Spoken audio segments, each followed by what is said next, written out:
This is Christopher Lobdell of Tewksbury, Massachusetts. Listen to the International Radio Report every Sunday morning at 10:30 a.m. on CKUT 90.3 FM in Montreal. Welcome, everybody, to the International Radio Report on CKUT 90.3 FM in Montreal. My name's Sheldon. I am here with Jill. It is Sunday, July the 28th, 2024. And the first weekend of the Paris Olympics. We're going to have a lot of radio-related information on the Olympics for you in today's show. We'll be getting to that shortly. We thank you for tuning in. We're here every Sunday morning with 30 minutes of news and information about things going on in the world of radio.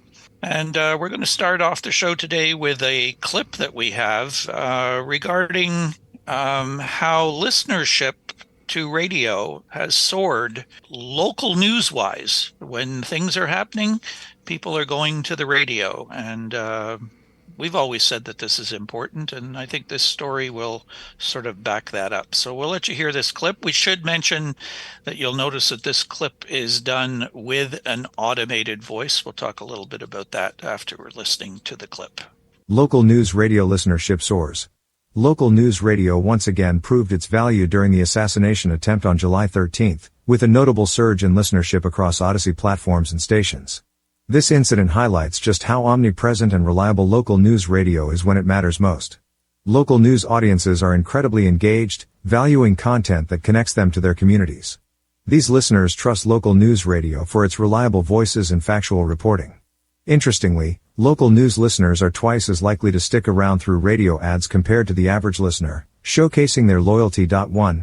Beyond just sticking around, 65% of all news listeners trust radio hosts for news updates, compared to the 30% who look to social media influencers for such information. The difference speaks volumes about the credibility and influence of radio hosts in delivering news in real time. The assassination attempt on July 13 tested the relevance and reach of local news radio in real time. On that day, Audacy news stations saw a 32% jump in streams compared to the same day the week before.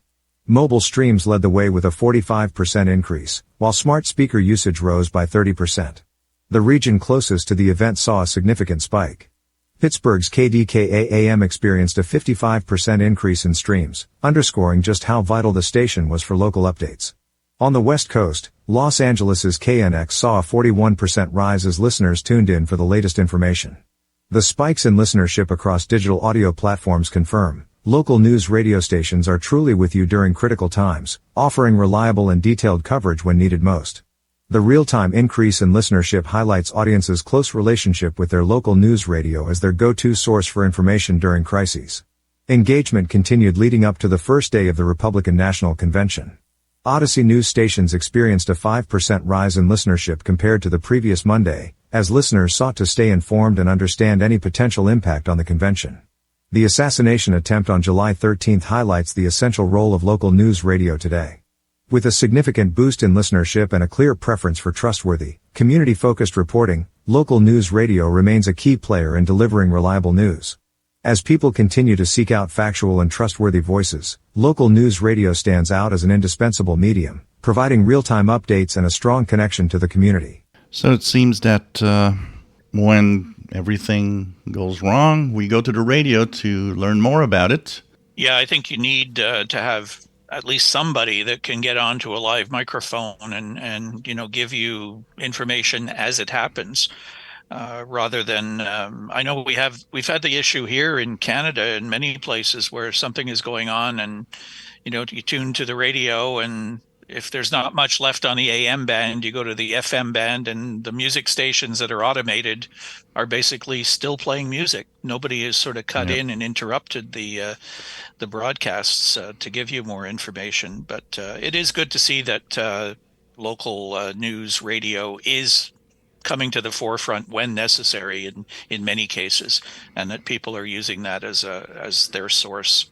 We mentioned that story is rather robotic, that clip, and this isn't anything new. We've seen some of that in the past with clips that we've run, but we may be seeing more of this, but in a little more professional sounding as we get more and more AI getting into broadcasting. Oh, yeah, they're going to refine that to a point where it will be very difficult to distinguish from a real human voice. So we have news of the BBC.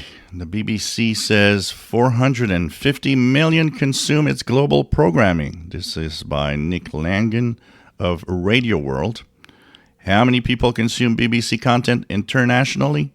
The organization released its 2024 global audience measurement and put the number at 450 million weekly, an increase of 3 million from last year.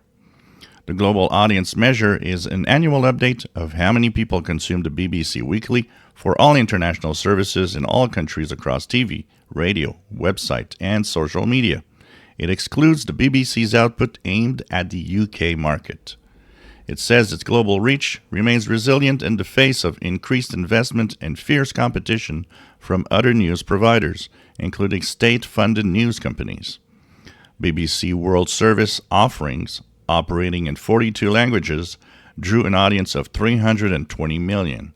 BBC News Arabic saw a 9% increase, which the broadcast attributed to the Israel-Gaza war. The Gaza Daily Emergency Radio Service, broadcasting on 6:39 a.m. in the morning and evening, is also part of the figures. The Arabic feed is the BBC's second largest language service behind its BBC News Hindi service. The English World Service feed grew its audience to 84 million overall, bolstered by audiences in Taiwan and the Philippines, the BBC said. The organization said that its performance comes despite an overall downward trend in media consumption in TV and radio. It credited its trustworthiness and reputation for reliability and independence amongst international news providers. On the heels of the 2022 musings by BBC Director General Tim Davie of an internet-only distribution model, the statement emphasized the organization's resiliency in the face of increased investment and fierce competition from other news providers, including state-funded news companies. Whilst we have challenges ahead of us in the BBC World Service, we meet them from a position of strength, says Jonathan Munro, BBC News Deputy CEO. In the meantime, we will continue to serve audiences with the fearless and fair reporting we're renowned for. The BBC recently announced that Munro would become Global Director of BBC News in September. In that role, he'll be Director of the BBC World Service and oversee BBC monitoring. Munro will remain Deputy CEO of BBC News and Current Affairs. A lot of people listening to the BBC. If you're a subscriber to Glenn Hauser's IO group, World of Radio IO group, there were a couple people put up reports today digging into this report a little more and giving a bit more detailed information on the numbers and how these numbers are accumulated. So if you are a member of that group, you might want to check that out. There's some interesting breakdown of some of the statistics there. So that's the IO group platform, and look for World of Radio, and you can subscribe to it there. And a lot of good information on that source of information as well. The headline is BBC to cut 500 jobs as financial deficit grows. This is from Naman Ramachandran via Variety. The BBC has revealed plans to reduce its workforce by 500 full-time positions over the coming 2 years as the broadcaster's annual report displays evidence of financial difficulties. The BBC said that it is becoming a leaner, more agile organization and was accelerating our digital-first approach to reach audiences where they are. It also noted that the public service roles have decreased by 10% over the past 5 years, equating to nearly 2,000 positions. The corporation aims to reallocate resources to priority areas that provide real value for audiences, which will involve closing and transferring roles in some departments while creating positions in growth sectors.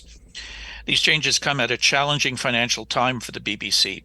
According to the Chief Operating Officer's review in the annual report, the public broadcaster reported a £263 million, which is $339.6 million, operating deficit for the 2023-2024 fiscal year, up from £193 million, or $249.2 million, the previous year. Looking ahead, the BBC forecasts a £492 million deficit for 2024-25 as it continues to invest in its digital transition and video content while implementing further cost-saving measures. The BBC's total revenue dipped to £5.3 billion, down from £5.7 billion in 2022-2023. License fee income, which remains the organization's primary funding source, totaled £3.6 billion. However, the broadcaster noted that inflation has significantly eroded the real-term value of the fee, which now generates 30% less income than it did in 2010-2011, when adjusted for inflation. To counter these financial pressures, the BBC is implementing a substantial savings plan. The broadcaster has already achieved £323 million of its targeted £500 million annual savings, with an additional £200 million in cuts planned for 2027-28. We have been clear that the significant funding pressure we are under means we need to make further savings on top of the major savings and reinvestment we have already made to deliver the most value for audiences, the BBC said. Despite the financial squeeze, the BBC invested £3 billion in public service content during 2023-24 fiscal year. The organization claims this makes it the largest investor in original British content. On the commercial front, BBC Commercial reported sales of £1.9 billion, down from £2.1 the previous year. Broadcaster also faced operational challenges, including cybersecurity issues. In May 2024, unauthorized access to a BBC platform resulted in the exfiltration of files containing personal information of some BBC pension scheme members. So how does this tie into the previous story about the audience growing? Hopefully they'll continue to provide the same type of service, but having to do it with less people is what it comes down to, I guess. You know, they're not specifically mentioning World Service in this second article. This is BBC in total. So it's not specifically only aimed at the International World Service. So that will certainly be part of it, but not all of it. I imagine a lot of cleanup will be done on the domestic side of things in BBC. Cuts are major. I mean, sometimes, you go over, like we talked about Radio Canada, we're going over, but this is really you need a lot of money that's not there. And that means the cuts are so big that how is it going to impact your future programming and service? And hopefully, already you see that a lot of people rely on you. So you need to try to keep it up and give the same services. That's going to be a tough one. Yeah, it's going to take a lot of planning and really trying to get the most out of what you can for every dollar that you have available to you. So we'll see how it all comes together. We mentioned off the top of the show that the Olympics have started and world attention focusing on Paris. We thought we would give you some information as to how you can listen to Olympics via radio, which is kind of a unique way to do it. So we have a number of stories to fill you in on this subject. Well, first of all, there's NBC Olympics Radio. Athletes across the world are set to compete at the Olympic Games, and iHeartRadio will serve as the exclusive audio partner for the 2024 Summer Olympics in Paris as part of an agreement with NBC Universal. That means iHeartRadio is the only way to listen to exclusive NBC coverage of Team USA and to hear about NBC's top Olympic moments. You can also check out original Summer Games podcasts and find live hourly updates from the games. During it all, iHeartRadio will provide full coverage on its audio channels for select NBC Universal coverage, which will feature highlights from the top moments of the Summer Games with a focus on Team USA, anticipated to include men's and women's basketball, soccer, volleyball, swimming, gymnastics, and track and field. So how do you listen? Well, there are many ways, but if you want the biggest play-by-play action during live prime events, check out NBC Olympics Radio. If you're looking for even more coverage, tune into NBC Olympics Radio Plus, which boasts 24/7 play-by-play coverage during these Summer Games. iHeartRadio will also produce new original podcast content during the Paris Olympics. Comedic actor Bowen Yang and Matt Rogers will host an original podcast called Two Guys Give Rings, Matt and Bowen and the Olympics, which has already released its introductory episode. The 15-episode series will include discussions of top Olympic storylines, Paris culture, and what really goes on in the Olympic Village. So that seems to be an interesting coverage for anybody that will be interested with Team USA particularly. Yeah, on television, of course, the NBC television network is the official U.S. broadcaster of this Olympic Games from Paris. Next, we go to what BBC is up to and how to follow the Paris Olympics across the BBC. This is via BBC Sports. The BBC will bring you extensive coverage of the Paris 2024 Olympics across TV, iPlayer, Radio 5, Live, BBC Sounds, the BBC Sports website, and the BBC Sport app. BBC One and BBC Two will bring you all the best moments as more than 10,000 athletes compete in 329 gold medal events. The opening ceremonies, which took place Friday the 26th, were shown live on BBC One from 17:45 British Standard Time. The BBC will broadcast a maximum of 2 live streams of Olympic action at any one time from Saturday, July 27th to the final day of the Games on Sunday, August the 11th. In addition to the main coverage on BBC One or Two, there will be an Olympics Extra channel available on the BBC iPlayer, Red Button, and online. To help you catch up, Tonight at the Games on BBC One every evening takes an in-depth look at the day's best actions and biggest talking points. BBC Radio 5 Live and 5 Sports Extra also bring you live commentary every day from 1000 to 2200 British Standard Time, plus a daily podcast on BBC Sounds. There will be live text commentary from 6:30 BST, plus news, features, and short-form video highlights of key moments on the BBC Sports website and the app. You will also be able to find a comprehensive day-to-day guide, a full event schedule, and the latest medal table on the BBC Sports Olympic Index. And of course, BBC World Service, if you're listening to that, will have regular reports in their newscasts throughout the day and any sports broadcasts that they carry as well. Of course, a lot of these local services, even if you're not in the UK, you could go online to SDRs and listen to some of the local coverage on those services if you like, and some of the online services as well are available to you.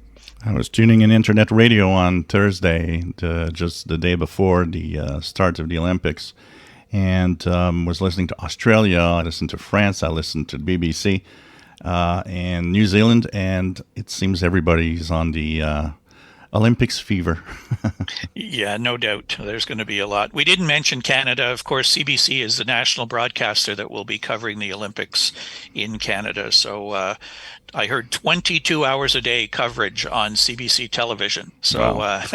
If you don't have an alternative TV service where you live in Canada other than the CBC, either you're going to turn your TV off and go watch Netflix or something, or you're going to be glued to your TV for 22 hours a day if you're an Olympic fanatic. So what's happening with our sun? Well, the sun is very active, even though the side of the sun that's facing the Earth was rather quiet. We did have a little bit of G1 class geomagnetic storm after the impact of a coronal mass ejection, but things are quieting down. But on the far side of the sun, some really powerful flares. To give you an idea, one of the biggest flares we had facing the Earth this year and at this solar cycle was an X8.9. We've measured at least one X14 on the other side that exploded on Thursday, and there were a couple of other X flares. There's something happening on the far side of the sun, definitely. The solar flux is at 167, the sunspot number 171. What's going to happen next? Well, we'll have to take a look at the sun, what's happening. AR 3762 could flare. And of course, what's happening on the other side might actually rotate into view this week, which means we might have even more activity. But conditions in general are pretty good, and it's time to tune the bands and listen. And of course, for that, you will need to turn on a radio. This is Amanda Dawn Christie telling you that if you're interested in radio, AM, FM, shortwave, amateur radio, pirate broadcasting, and more, you won't want to miss the International Radio Report every Sunday morning at 10:30 on CKUT 90.3 FM in Montreal and online at ckut.ca. So, in our continued coverage of what you can hear about the Olympics, talkSPORT secure radio coverage rights to Olympic Games Paris 2024. talkSPORT, the world's biggest sports radio station, today announces it has secured non-exclusive coverage rights for the Olympic Games Paris 2024 in the UK and Ireland. talkSPORT's team and experts and pundits will provide commentary across the upcoming Olympics this summer through a new sub-license agreement with Warner Brothers Discovery. This is the first time the rights to broadcast the Olympics have been available on commercial radio. The deal also allows the wider news broadcasting network, including Virgin Radio UK, Times Radio, Talk Radio, and across the network's Irish stations to broadcast the action. A number of talkSPORT's multi-award-winning presenters and pundits will provide fans with unlimited coverage and content from the Olympic Games Paris 2024, with commentators to be announced in the coming months. talkSPORT has a banner year of incredible sporting coverage, including the Super Bowl, England's Cricket Tour of India, Euro 2024, the Open plus commentary on the end of a thrilling Premier League season, all part of over 450 live football matches on talkSPORT. The head of talkSPORT, Liam Fisher, commented, "We've got a bumper year of sports to enjoy, and it's such a thrill to be able to deliver the Olympics to the talkSPORT listeners with our world-class commentary team and presenters informing and entertaining fans every step of the way. We are extremely excited to take on the mantle of broadcasting rights for the Olympics with our wide array of pundits expertly placed to deliver commentary across the sporting disciplines. It is an honor to report on the pinnacle of sport, and we look forward to keeping fans happy as we bring them a host of outstanding events. Alongside radio coverage, fans will also be able to stream all of the Olympics on Discovery Plus, while enjoying broad television coverage on Eurosport and BBC channels. You can tune in to talkSPORT and talkSPORT 2 via our free online streaming service at talksport.com, DAB Digital Radio, download the talkSPORT app, or ask your smart speaker to play talkSPORT or talkSPORT 2. talkSPORT is also widely available across UK on 1089 or 1053 AM. So that's a lot of coverage and a lot of sports. Yeah, interesting that that BBC has rights, but they've also given it to a private operation as well in the UK. So you've got some choices to make there if you wish. And again, you can access some of these online or tune into an SDR over in the UK, 1089 or 1053 AM stations that you can listen to. And our final Olympic story is focusing on Australia, where 9 Radio Australia unveils wall-to-wall coverage and commentary team for the Paris Olympics. 9 Radio, your Australian home for the Olympics, will have you covered with over 150 hours of live coverage of the much-anticipated Paris Olympics, beginning with the opening ceremonies. Daily coverage will begin at 6 p.m. Australian Eastern Standard Time, with a national edition of Wide World of Sports hosted by Mark Levy on 2GB in Sydney, 3AW in Melbourne, 4BC in Brisbane, and 6PR in Perth, which will flow into nonstop coverage from 7 p.m. right through the night until the beginning of all breakfast shows nationally at 5:30 a.m. Rolling coverage each day will also exclusively be streamed on Nine Radio's suite of radio websites and apps, providing listeners with unparalleled access to Australia's golden moments. Complementing live coverage will be a daily podcast featuring exclusive in-stadium radio commentary, interviews, and opinion on the day's heart-stopping action, which will be your one-stop shop to catch up on the latest Olympics news as you wake up each morning. As official broadcaster of the Olympics, Nine Radio's digital channels will exclusively feature commentary, vision of the biggest and best golden Australian commentary moments on all major social media platforms, including Instagram and TikTok. Whether you consume Olympic content on the radio, via streaming, or through social media, Nine Radio is excited to bring Australians unmatched coverage of the Games of the 33rd Olympiad. Nine Radio states if you are outside Australia, coverage of the Olympics and Paralympics live streaming will not be available to overseas listeners, but you can listen, of course, by using online SDRs. So those are providing a neat alternative source for you. And I think this goes without saying that probably all of the countries will be having some focus, particularly on what their own teams are doing. So on shortwave, tune around, listen to the different stations that you can pick up and see how they are covering events from the Games.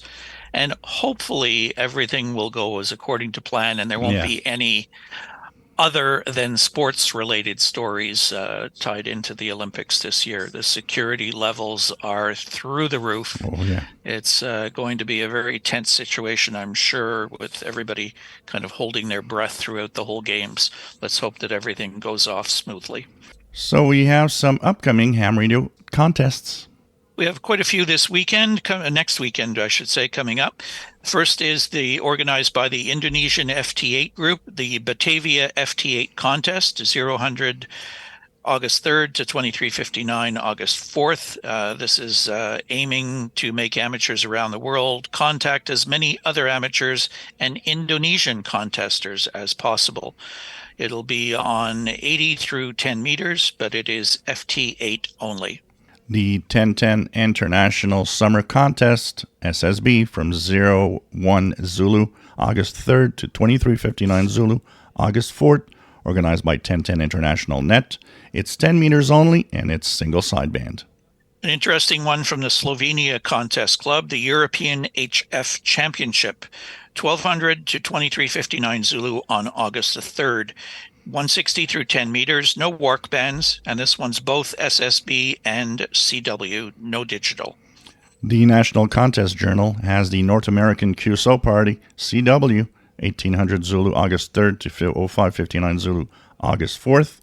160 to 10 meters, excluding the WARC bands, and it's CW only. And the South African Radio League has the HF Phone Contest, just 3 hours, 1400 to 1700 Zulu, August the 4th. The aim of the HF contest is for participants to contact as many amateurs in Southern Africa as possible on the 20, 40, and 80 meter bands, and it is an SSB contest. And we are out of time. That wraps it up for this week. Our email, if you would like to contact us, is radioreport@yahoo.com. Our show live streams and is archived on ckut.ca. Our Facebook group, we welcome Marco in Germany and Roderick to the group. You can join the Facebook group. Look for International Radio Report. Our YouTube channel with over 1,000 subscribers, where you can listen to the show at your convenience, youtube.com/@IRR, and our Twitter account, X account, I should say, at IRRCKUT. Thanks for tuning in. Enjoy the Olympics. We'll talk to you again next Sunday morning with the next edition of the International Radio Report. on CKUT 90.3 FM in Montreal. Bye-bye for now. Bye-bye.